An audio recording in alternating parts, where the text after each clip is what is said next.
On today's show is Karolina Rzadkowolska. Karolina believes that going alcohol-free can actually allow people to discover their purpose. She is a certified alcohol-free coach. She helps intuitive women ditch alcohol and discover a greater purpose in their lives.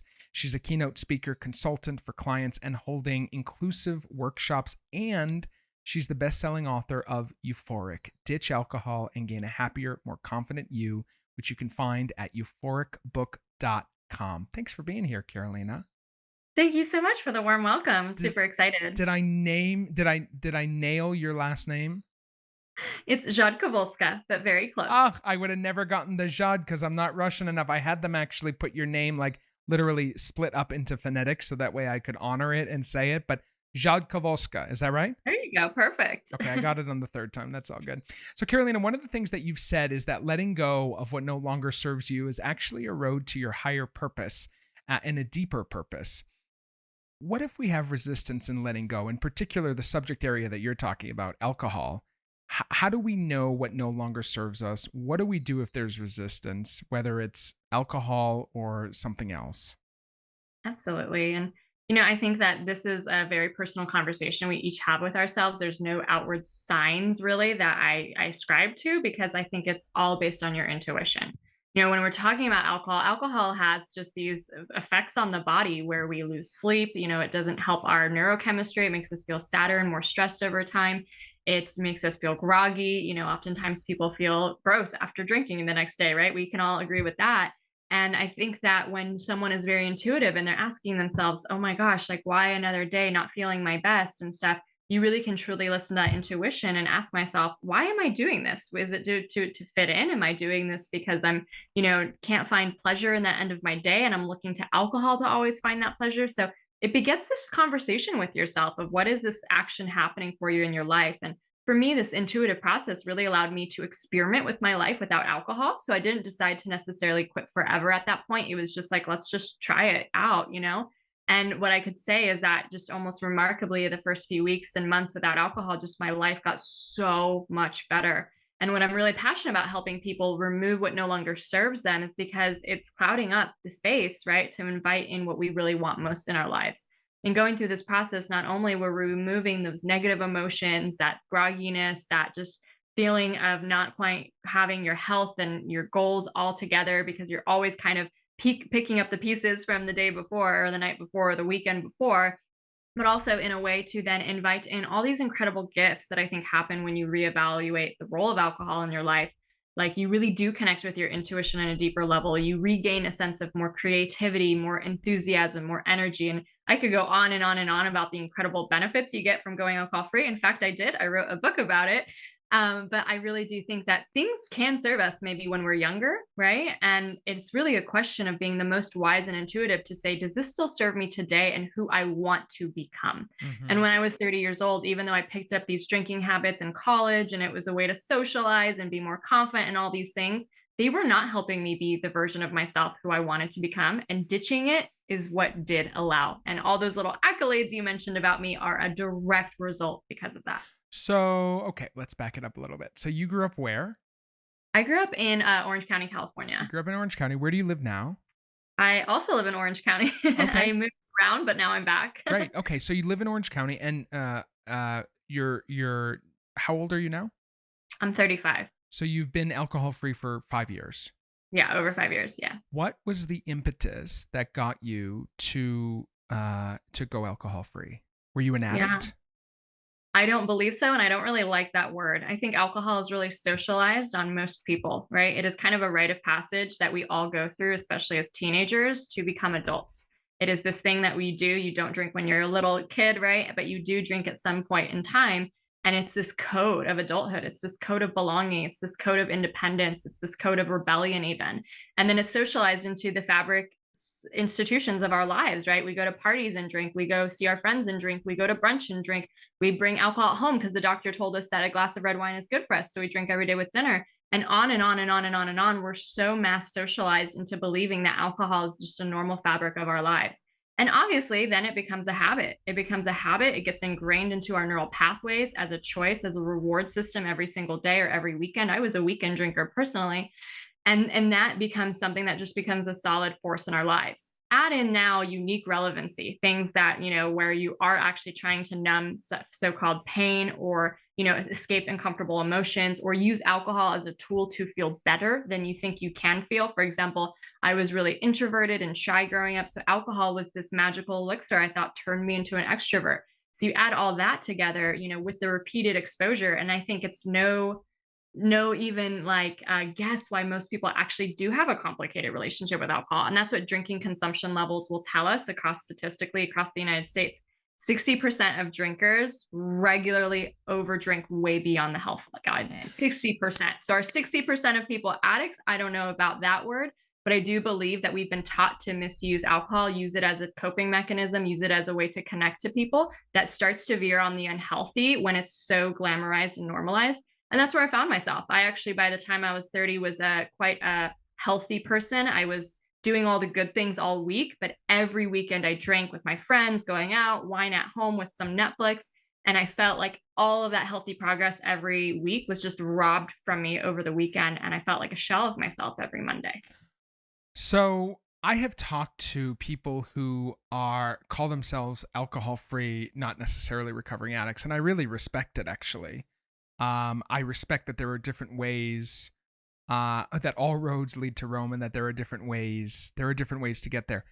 You said you don't like the word addict, which I just find interesting, and I have to. I'm curious. Why don't you like the word addict? And because you described everything else besides using the word addiction. You're like complicated relationship with alcohol. It's been socialized and normalized. All these things. But do you intentionally veer away from the word addict, and why? Absolutely. Well, first of all, addict really claims that the problem's with the person and not the actual drink, right? And it's actually been a studied phenomenon over history that alcohol used to be considered a public health campaign or a public health issue through multiple centuries before this one. And that something changed after prohibition. And we started to really, there's the rehab and recovery movements and all these things that started to really picture alcohol as a problem for only some people, but everyone else is fine, right? And the alcohol industry took that up and went crazy with it, right? They're like, drink responsibly, it's fine for everyone else, just these people, no, no, no, right? So what that says is that alcohol is only a problem for a certain portion of the population and not everybody else. And through my studies and through everything I've learned through all of my certification and working with over thousands of people across the planet, you give anyone enough exposure to alcohol, and this is what is going to happen in their life. And we do get that exposure for alcohol, I don't believe, out of all personal choices. When alcohol is completely socialized as the way to adult over and over and over, we see it in movies and TV. We grow up with it, watching our parents do it, watching other people do it. We go to college and that's the way to do it. We go to our work parties and everybody has to drink. It stops being in the realm of personal choice and starts being like, no, this is how you adult. This is what you're supposed to do, right? And even our doctors are telling us now to drink wine every single day to help our heart, which has been completely debunked because there's no health effects of alcohol, especially not for the cardiovascular system. That it really just shows to me that like we are not in a vacuum, that we grow up in a society that normalizes this, and that with repeated exposure to alcohol, what do you think is going to happen? And with the science of how alcohol affects the neurochemistry of the body and the brain, having that dependency is the natural response, right? That is actually the natural response. And so when you take this too, I really also believe that nobody is their pattern. Nobody is their pattern, right? We are such multifaceted human beings. We have so much going on for us. And to claim that I am a portion of myself based on a pattern that I picked up, an unhealthy pattern that I picked up from a certain part of my life because it was so socialized at that time, kind of begets or negates my natural abilities to be, the version of myself I truly am authentically, and this incredible potential we have as our selves. And even in the recovery movement, there is now a huge move, instead of saying I'm an addict or I'm an alcoholic, to say I'm a person in recovery. And for me, that means I stopped drinking in 2021 or something like that. Mm. This is very interesting. That's not at all where I was expecting you to go with this addict conversation. And, full disclosure, and I know you know this about me, I don't drink. I haven't since I was 21. I'm 37 now. So I'm certainly not advocating for alcohol, or not even for alcohol. Like, I'm all good with people who do whatever they choose. this idea, gosh, I never like to interrupt people, Carolina, but there's so many things that you said where I was like, oh, I just want to talk about that piece. So let me see if I can find it. So I understand what you're saying in terms of an addict. You're saying that what I hear you saying is that alcohol is not only a problem for those that are addicts or alcoholics, self-identified, but that alcohol as a whole for society is the problem. Is that what I'm hearing you say? If we look at the scientific biological effects of what alcohol does to a human body, absolutely. There's no safe amount for anyone to drink. When we look at how it affects the brain, the heart, the liver, the cancer risk, I really do believe that. And the thing is that this murky line of who is this normal drinker and who is an alcoholic is so blurred. It's a huge spectrum, right? And when we even look at what's called now alcohol use disorder in the DSM-5, it's not called alcoholism anymore. It has various categories. There's mild, there's moderate, and there's severe. And severe is what you would probably think of as your most heavily addicted people. And even in that category, only 10% find themselves physically addicted to alcohol.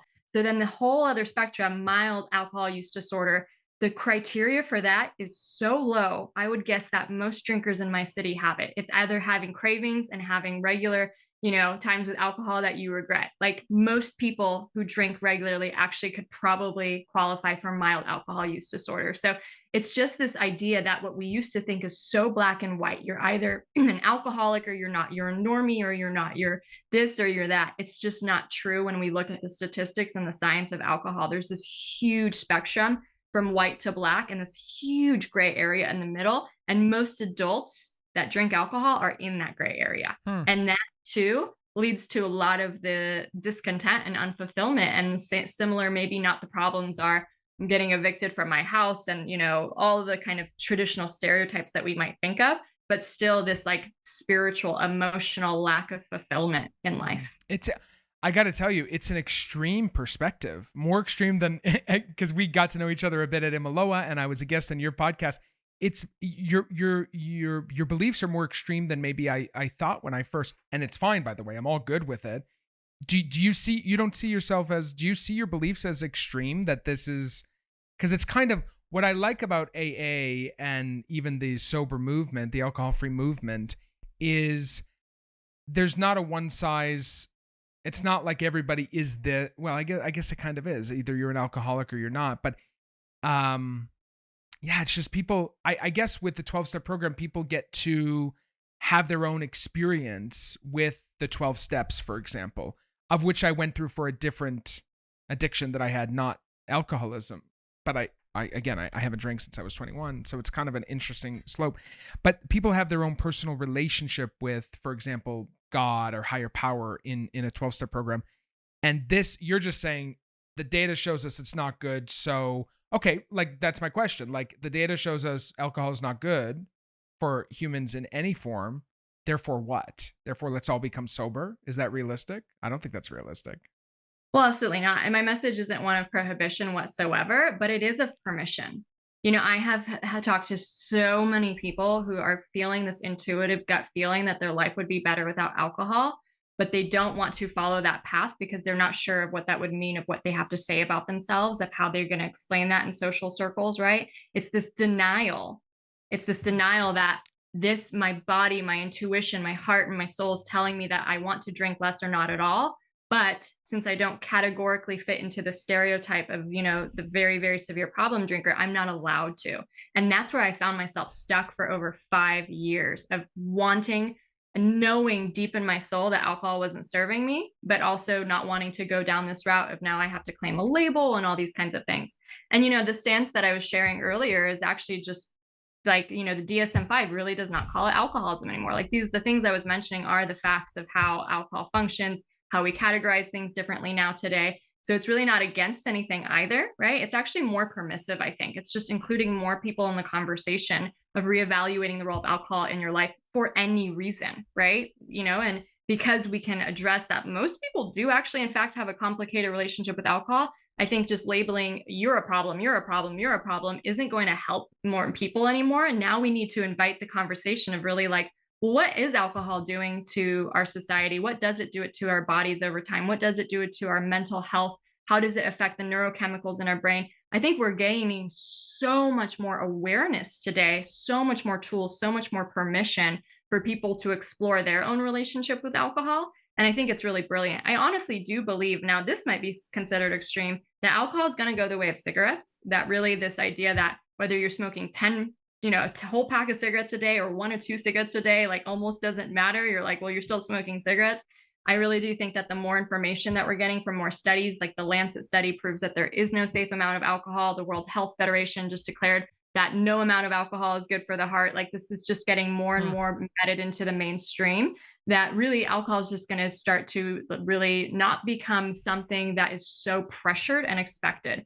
And I do think we're going to still drink, for example, but right now, one of my clients can go out to a barbecue or something like that and say that she's not drinking, and she's going to get 21 questions. Are you pregnant? Do you have a problem? Like it's not an Mm. acceptable choice Well, for it's none so of many people's people. business. I mean, that's the thing is that, and maybe that's the whisper that you're talking about is that people get so agitated and start asking probing questions that are none of their business because they themselves feel that there's something incongruent with the amount of alcohol that they're drinking. Like, because it really isn't people's business.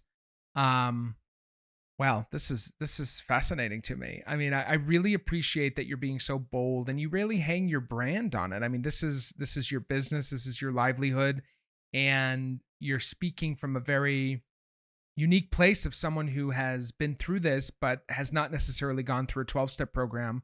I think it's unique in the landscape. Do you find yourself, do you have fellowship with other people who are similarly sharing at a peer level these beliefs and are advocating for it in the way that you are?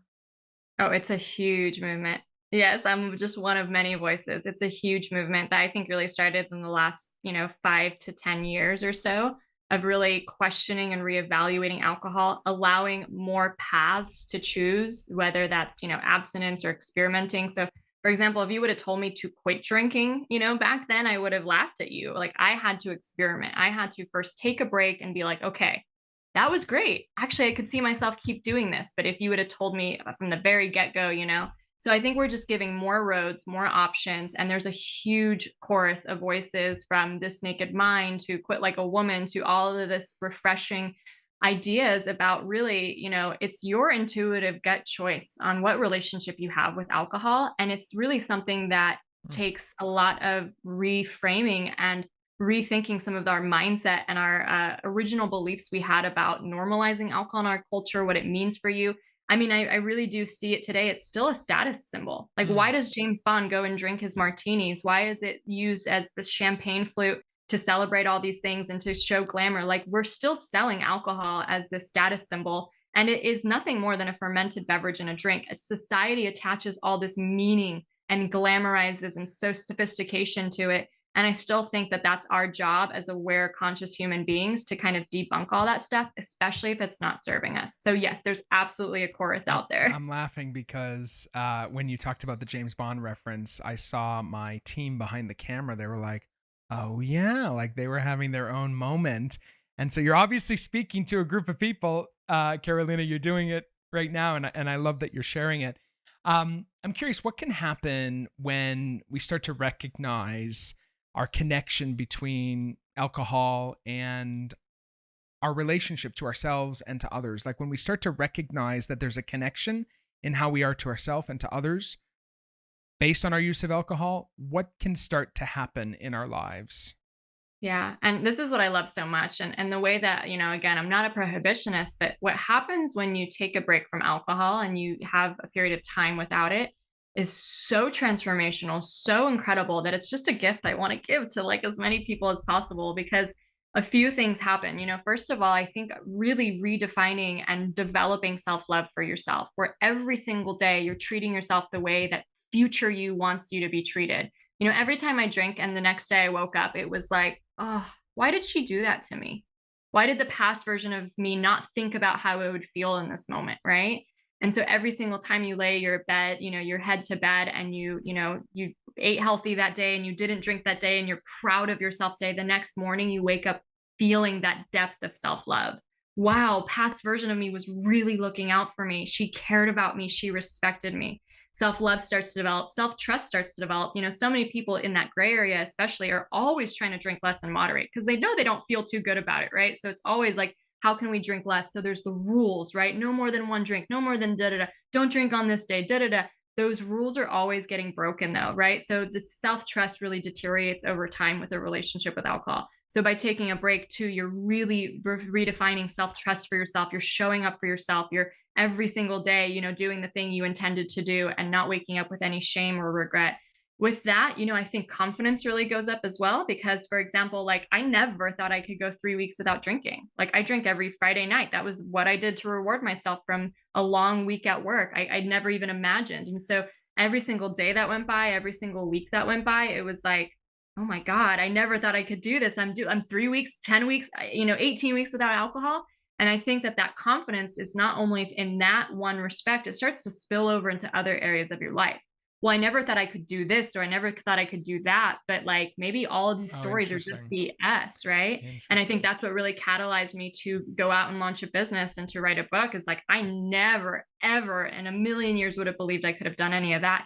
And so it's only by that very definition of my relationship with alcohol that happened. I think you also get a lot of courage because you are the odd one out when you don't drink. Like, let's just say it, right? Most people in our society drink. You're going to have to tell people, you're going to have to order differently at a restaurant. Even ordering a mocktail from a bartender takes courage, right? And so you build your courage muscle to be the odd one out, to be the inspirer, to be the role model, and to, proudly share or at least just be honest about what you're doing. And I think you take all of these things, the self-love, you're not numbing your emotions anymore. You're processing everything you're feeling very, very deeply. Anytime we drink alcohol, it's literally numbs our central nervous system. You're not able to process your emotions. And people do this very regularly, as I did, right? So it's like the emotional regulation never progresses. You never get resilience to be able to grow and learn from your emotions. So that improves and heals and so much. And especially as you asked about other people, most of my clients will 100% say their presence goes up, their ability to be there, to connect with their loved ones, to connect with their children. There's not that lingering thought like, ooh, when am I going to get that glass of wine? Should I pour another? They're just there and they can really, really be like authentically there. And I think that's an incredible, incredible gift. So literally I could go on and on and on about all the incredible personal gifts that you get from this reevaluation. And I did write that book about it. So there are more there. But that's why I think I'm just so passionate about this is the Cool. transformation, not only of my life, but the thousands of people I've witnessed go through this process as well is just incredible. And the thing that ends up happening is you take all those gifts and you alchemize them together. And that's why I think it's the fastest road to discover your purpose and go for your dreams. Because you're taking all these gifts, this renowned confidence, this renowned sense of courage, this listening to your intuition about what you really want instead of putting up with things that you don't want and then drinking over them, right? Now we're actually getting to redefine what we really want and get the courage to go after it. This is why alcohol-free women are so freaking powerful. Men too, of course. Yes, of course. Yes, we are. Yes, we are. Okay, so I want to go even deeper because you've said that you've watched thousands of people go through this, which is really inspiring. Let's talk about the dozens of people or perhaps hundreds of people that have come on your retreats. What have other people who have come on your retreat, perhaps even those who weren't alcohol free when they came, what have they experienced? How has their life transformed? I mean, you gave us a sense of how their lives have transformed, but what specifically, by coming on the retreat, what have people experienced? Absolutely. So again, when you decide to reevaluate alcohol, decide to drink less, not at all, decide to take a break, decide to go alcohol free, whatever that looks like for you, you're honestly at this point in time probably one of the only people in your social circle. And it can feel very lonely. It can feel like people don't understand. It can feel just awkward or embarrassing. And so, finding confidence in your alcohol free identity is definitely a huge step to learn and grow through and master throughout time. And so really my retreats kind of pick out those women who are like, yes, I'm on this journey. I'm transforming. This feels amazing. I'm learning more about myself, but I'm alone, right? Like I'm doing this alone and really coming together in person. Alcohol-free women across the entire world. I have women coming from Europe, Australia, the US, all over to come together with the shared transformation that they've experienced. Now that we've all cleared alcohol out of our lives, right? And whatever that looks like, there's no like definition of what that looks like, but for the most part, like the alcohol is no longer the habit anymore. Now what's next for us? And that's really what my retreat is about, is really that next chapter that's unfolding for everybody. I really do believe that every single person reevaluates alcohol for a reason. And the reason is so much bigger than alcohol, right? It's like as if the universe is preparing them for this incredible new chapter that's unfolding in front of them, this new purpose, this new ambition, this new dream. And everything they got from ditching alcohol, all those gifts I was talking about earlier, are now going to propel them forward into this. And so women in my retreats have gone on to write books when they go back, have gone on to launch businesses, have gone on to just go after things they always wanted to achieve, like a nonprofit thing that they've always wanted to do, or moving somewhere beautiful. They get this gumption, this real belief in themselves that not only are their dreams possible, but that the universe has been literally guiding them towards this by the reevaluation of alcohol in their lives. So we're going to ask really deep questions on this retreat of, what do you want? No, no, not like, what do you think you could have, what you should be doing. No, what do you want? What are your true desires? If you could do anything on this planet, what would you want to do? And from this empowering place of really recognizing that you can do anything and having the roadmap there, that's what we're going to focus on together. So for those of you listening, I have a question for you. Do you long for an alcohol-free community? Maybe you've recently gone alcohol-free and you have all these renewed energy, but no direction or focus to put it in. Or maybe you have huge dreams, like Karolina was talking about, and some incredible goals, but perhaps you're struggling with self-doubt. Karolina, you've given such a beautiful overview of what people experience when they come in the retreat. Can you give us a sense, and also that it's a wonderful opportunity for people who have maybe recently ditched alcohol to have a community and also figure out and write the chapter on what's next? I think that's a really powerful, I think that's a very powerful stake in the sand to plant. Can you give us a sense of what people are going to learn on the retreat? It seems like that's what they're going to do. What are they going to learn? Absolutely. I think they're going to learn in a very intuitive process of listening to their soul's guidance, listening to their hearts. And we really go over a lot of incredible, questions and deep kind of examples of what that looks like. I really love to honor the past as well, of how each of us is standing on the shoulders of giants. We're literally in 2023, we can do the things that we want. I don't know if that was true 100 or 200 years ago. Like, our ancestors suffered, right? For most of human history, our ancestors have suffered. So we take this incredible perspective of, because of everything my family line has gone through, now I'm able to have my dreams. And they did it all for this point in time for me to be able to, really create that legacy in my life. Mm. So they're really going to learn how to, ask those deeper questions, learn how to debunk the limiting beliefs that tell them that it's not possible, right? So we really go over a process of how to do that, and really how to cultivate a lifestyle that really begets growth and going for your dreams when they get home as well. Do you have, what percentage of people are alcohol free when they come on the retreat?